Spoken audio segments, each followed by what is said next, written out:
Hi, everybody. This is author and minister Cynthia Middlebrooks Harris, and I decided to go ahead on and do one more question for tonight. And this one was another kind of serious one, too, because this one kind of irritated me because it's near and dear to my heart. And this person said that they were in um, the prayer line at church, and the pastor proceeded to prophesy some things over them like it was this big revelation. But actually, what it was something that she had told her pastor.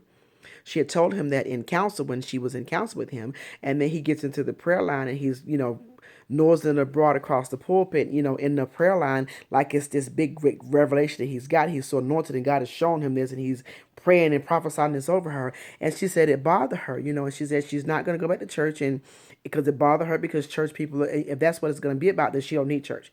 And that bothers me because as a woman of God who really is a intercessor, it drives me crazy when people take advantage of people that way.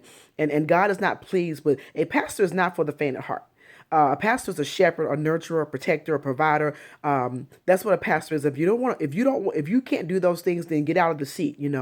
Because all you're gonna do is hurt people. And we're wondering why people are not walking through the doors of the church now. Is because there's no real anointing in the pews, and there's a charismatic word. And something that is shared with you in confidence in prayer is not something that you know as a board across the pulpit. I don't agree with that. I don't like that. God is not pleased with that. That's not something that pastors hopefully normally practice. At least I know the ones that I minister with don't practice that way. So I really think that we need to make sure we get ourselves together as pastors and ministers, because blood is going to be required on your hand if you are doing things like this, and someone comes to you in prayer and counseling in secret, and you get an altar call like it's this big prophetic revelation that God gave you.